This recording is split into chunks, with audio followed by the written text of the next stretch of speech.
আসসালামু আলাইকুম।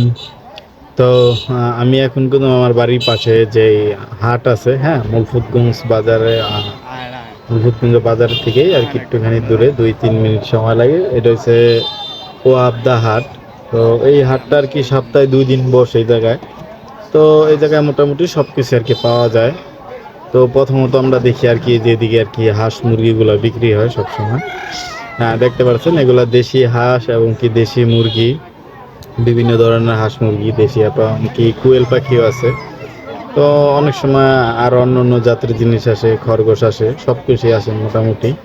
এখানে আর কি আসলে আপনারা পাবেন অ্যাভেলেবেল, যারা আর কি নড়িয়া থানার ভিতরে আসছেন।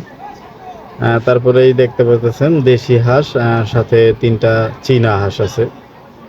তো চীনা হাঁস ওই জায়গায় পেয়ে যাবেন। তারপর রাজা হাঁস পাবেন, আর তিতি মুরগি আছে। তো বিভিন্ন ধরনের পাখি পশু সব কিছুই আসে এই জায়গায় আর কি বিক্রি হয়। দেখেন এগুলো হচ্ছে চীনা হাঁস, আর এই দুটো হচ্ছে দেশি হাঁস। তারপরে এই জায়গায় আপনি যেহেতু আমরা এই জায়গায় আসছি, তো এখানে দেখেন মাছ, তারপরে শাক সবজি। শাক সবজির ব্যাপারে যদি বলি, তো সেই ক্ষেত্রে এই জায়গাতে আপনি শাক সবজি যেটা পেয়ে যাবেন, সেটা ফ্রেশ। সকালে যদি আপনি 6টা বা 7টার দিকে 8টার দিকে আসেন, তো সবসময় ফ্রেশ পাবেন। কারণ নদীর ওপার যেই অঞ্চলগুলো আছে, ইউনিয়নগুলা, যেরকম যে আপনার বাবুচর, চরাত্রা, তো ওদিক থেকে বিভিন্ন জায়গা থেকে কিন্তু এই জায়গায় আপনার শাক সবজি আসে চরের থেকে আর কি ফ্রেশ। তো এই ফ্রেশ শাক সবজি সেটাও পাবেন, এবং কি আপনার বাজারে যে রেট থাকে ওই রেটের থেকে একটু কমে পাবেন। কারণ আমরা সবসময় এই জায়গা থেকে কেনাকাটা করি এবং কি বাজারেও কেনাকাটা করি, তো আমরা জানি যে আসলে এই জায়গার তফাৎটা কি। আবার এই জায়গার থেকে পাইকারিও কেনাকাটা হয়। সকালে কিন্তু এই জায়গার থেকে উপরের থেকে যারা আসে শাক সবজি, এরা কিন্তু পাইকারি দামেও বিক্রি করে। যারা আর কি নিয়ে বিক্রি করে, বাজারে বিক্রি করে, বিভিন্ন বাজারে বা মুলফুতগঞ্জ বাজারে এরা কিন্তু পাইকারিতেও এগুলো বিক্রি করে দেয়। কারণ এরা তো আবার চইলা জায়গা 10টা 11টার দিকে এরা চইলা জায়গা, তো এই কারণে এরা আবার পাইকারিও বিক্রি করে এবং কি খুচরোও বিক্রি করে। দোনোভাবে আর কি এই জায়গায় শাক সবজি সব কিছু বিক্রি হয়। তো দেখতে পারতেছেন এখানে কলা, তারপরে সব ধরনেরই শাক সবজি আপনারা পেয়ে যাবেন। তো আমি জিজ্ঞেস করলাম যে এই জায়গায় যে এটা 2টা কোমড়া, ছোট কোমড়াটার দাম কত।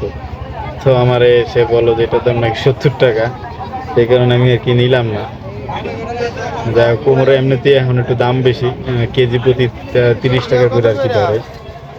আর অন্যান্য সিজনে এই কুমড়া পাওয়া যায় 2 কেজি পাওয়া যায় 30 টাকা হইলে। তারপরে করলা করলা এই জায়গায় পাইলাম হইলো আপনার 60 টাকা কেজি। বাজারে সবসময় বাজারে এখন বর্তমানে 80 টাকা কেজি আছে।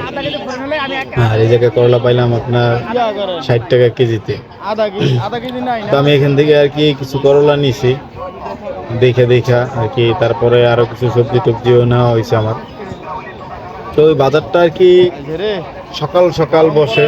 তো যারা আর কি শাক সবজি বা বিভিন্ন জিনিসপত্র কিনতে চান ফ্রেশ তাজা, বা সকালবেলা যারা আর কি বিশেষ করে ঘুম থেকে ওঠেন, আসলে হাঁটাও হইলো প্লাস আপনার বাজার করা হইলো, দুটোটাই আর কি একসাথে হয়ে গেল। তারপর দেখা গেল ফলও পাইবেন, ফলও পাওয়া যায় বাজার থেকে 20 টাকা কম রেটে ফল পাওয়া যায়। বাজারে যদি যে জায়গায় আম যদি 120 টাকা কেজিতে থাকে, তো এই জায়গায় 100 টাকা কেজিতে আম বিক্রি হয়। তারপর আলুর ক্ষেত্রে আলু বাজারে যে রেট ওর থেকে 2 টাকা কমে পাওয়া যায়।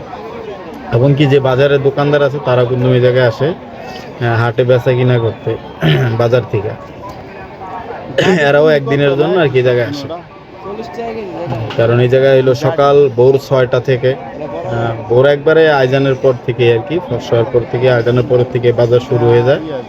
তো দেখা গেল 10টা তোমার আর কি এই বাজারটা থাকে। 10টার পরে তখন আর কি আস্তে আস্তে শেষ হয়ে থাকে, সব আর কি চলে যায় সব দোকানদাররা বা